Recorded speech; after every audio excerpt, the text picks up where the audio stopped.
How many times have you wondered what the secret is of the longest living people who manage to live longer than others and in good health?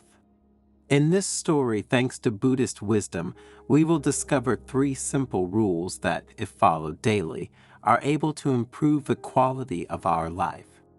We will see, thanks to the words of an old Buddhist doctor, that by doing certain things every day, we can live up to 100 years. So stay until the end, because you will have in your hands the key to preventing and curing many diseases. But before continuing, subscribe to the channel and remember, at the end of the video, to click on the link you find in the description. In fact, our editorial team has selected for you a very useful supplement to keep you healthy. In the quiet serenity of an ancient Japanese temple nestled among verdant hills and soaring cherry trees, a diverse group of seekers has gathered. They came from far and wide, attracted by the fame of a wise old Buddhist physician who was said to possess the secret of a long and healthy life.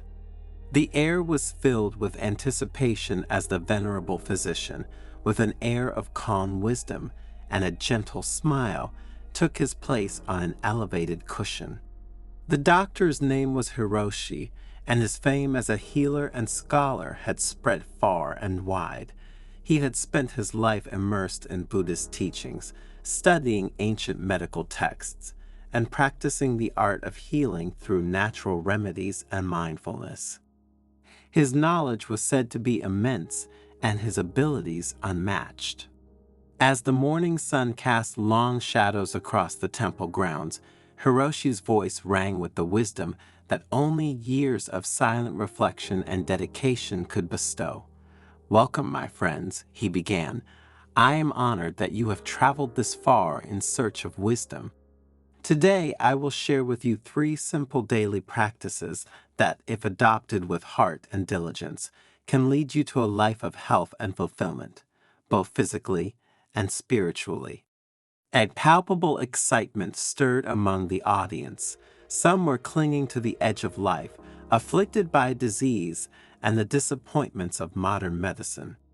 Others were simply seekers of truth, eager to unravel the mysteries of well-being.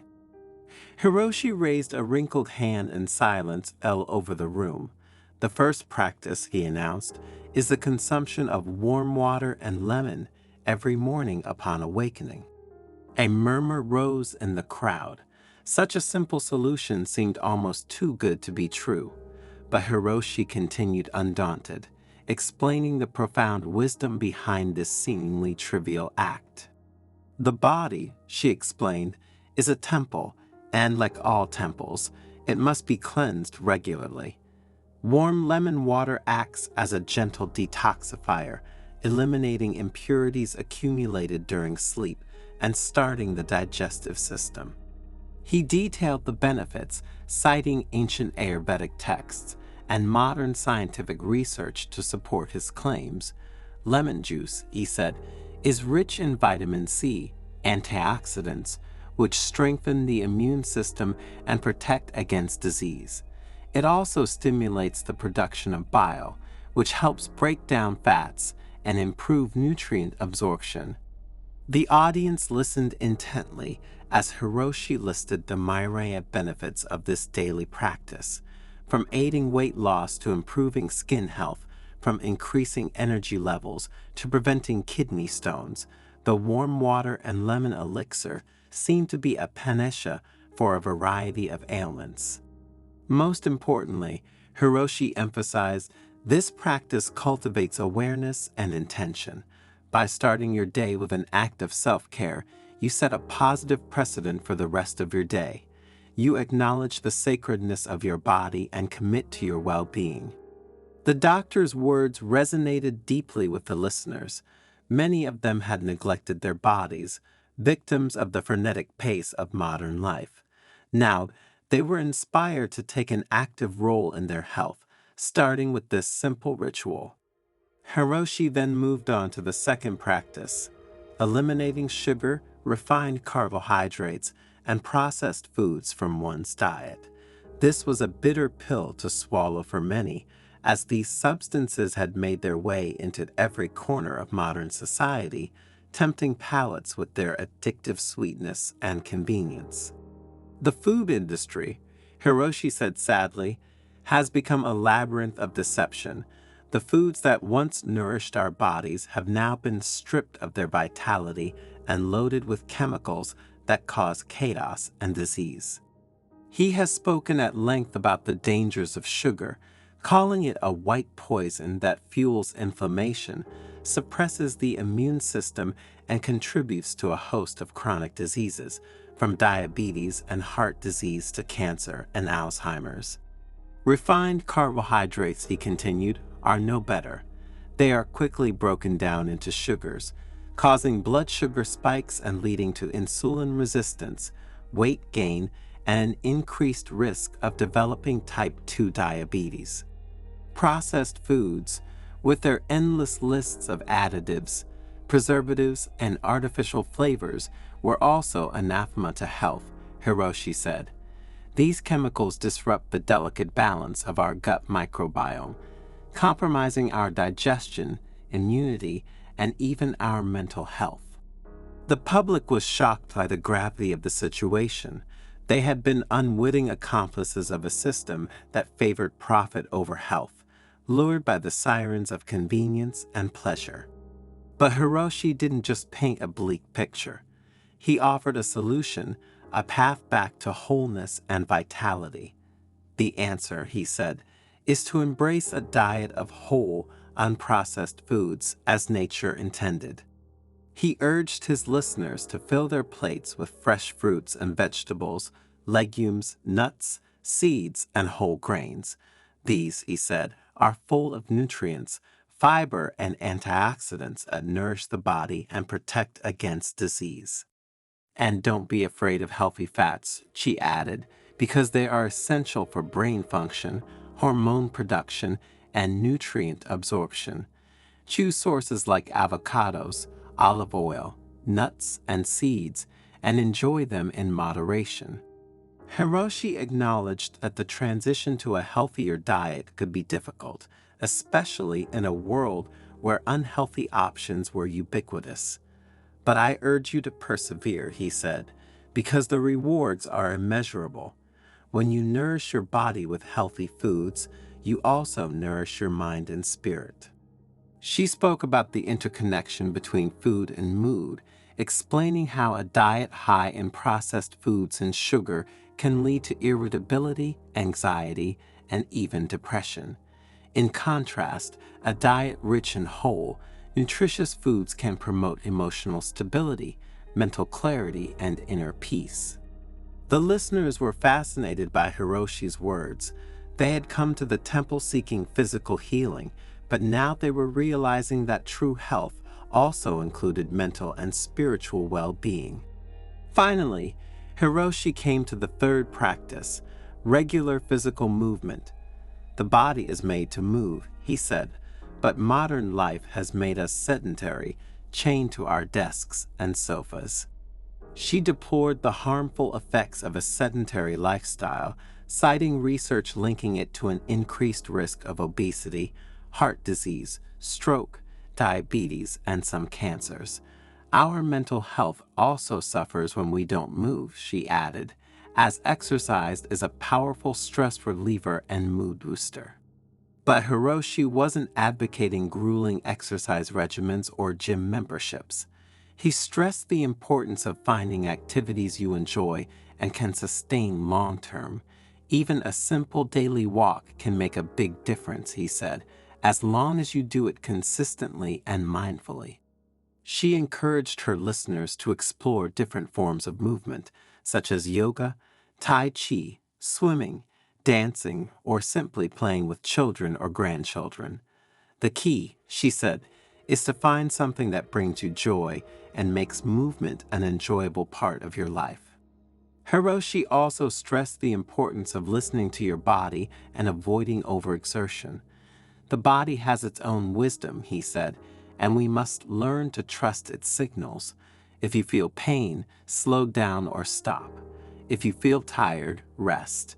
Movement should be nourishing, not depleting. As the doctor's words resonated around the room, listeners began to realize that the three practices he had laid out were not simply arbitrary recommendations, but were interconnected aspects of a holistic lifestyle. These practices, Hiroshi explained, are synergistic. They work together to create a foundation of health and well-being. When you cleanse your body with warm lemon water, nourish it with healthy foods, and engage in regular movement, you create a state of harmony and balance within yourself. He spoke about the concept of self in traditional Chinese medicine, the life force that flows through all living things. When our qi is strong and flowing freely, he said, we are healthy. But when it is blocked or deficient, we get sick. The three practices help cultivate and harmonize our self, Hiroshi continued. Warm lemon water helps eliminate toxins and improve circulation. A healthy diet provides the building blocks for healthy qi, while physical movement helps circulate it throughout the body. Listeners were struck by the profound simplicity and wisdom of Hiroshi's words. They had been looking for complex answers and quick fixes, but now they were realizing that the path to true health was a lifelong journey of self-care and awareness. The doctor then addressed a topic that was close to the hearts of many in attendance: the role of the pharmaceutical industry in perpetuating a culture of poor health. Make no mistake, he said, modern medicine has its place. It has made remarkable progress in the treatment of acute illnesses and emergencies, but it has also created a dependency on drugs to manage chronic illnesses, often neglecting the underlying causes of these disorders. Hiroshi spoke openly about the profit-making forces of the pharmaceutical industry, which often prioritizes developing drugs that manage symptoms rather than cure or prevent disease altogether.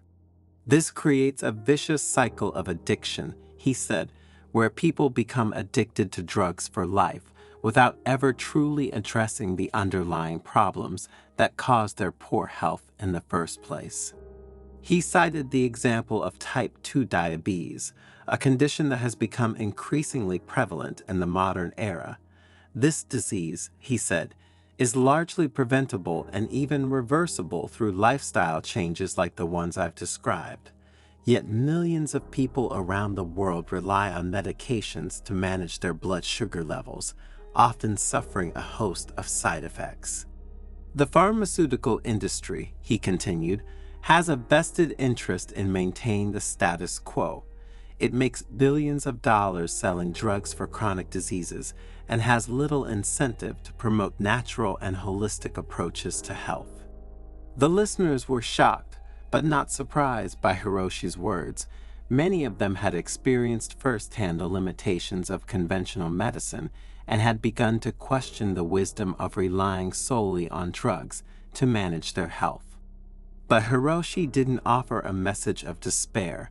He urged his listeners to take an active role in their health and make informed decisions about care and treatment.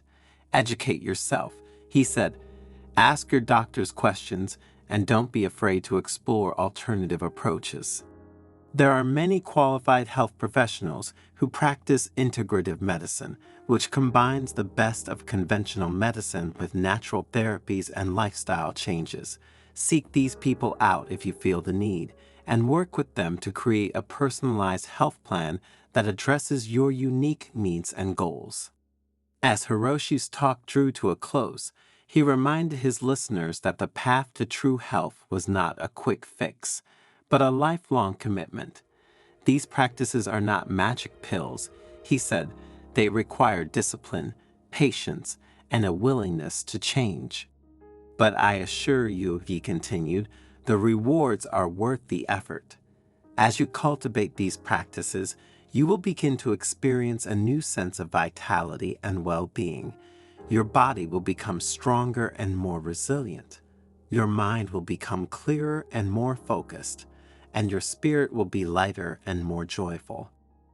Hiroshi encouraged his listeners to embrace the three practices wholeheartedly and make them an integral part of their daily lives. Start small, he advised. Don't try to change everything at once. Start with warm lemon water in the morning. Then, gradually eliminate sugar and processed foods from your diet, and find a physical activity that you enjoy and commit to doing it regularly. And most of all, he said, be kind to yourself. There will be days when you falter, and there will be times when you fall out of old habits. Don't be discouraged, just treat yourself with compassion and start over. The doctor concluded his talk with a message of hope and inspiration. Remember, he said, you have the power to transform your health and your life. Embrace these practices, share them with your loved ones, and be an example of healthy, fulfilling living. May you all walk the path of well-being, and may you radiate your health and happiness to the world. With these words, the ancient Buddhist physician rose from his cushion and smiled kindly at the assembled group. They had come to the temple seeking answers, and now they had found a way, a path to a life of health, happiness, and spiritual fulfillment. As the listeners rose to leave, their hearts were filled with gratitude and a renewed sense of purpose. They knew the journey would not be easy, but they were determined to walk it, one step at a time, one day at a time. And as they walked from the quiet serenity of the temple and back into the world, they carried with them the wisdom of the old physician, a guiding light that would illuminate their path for years to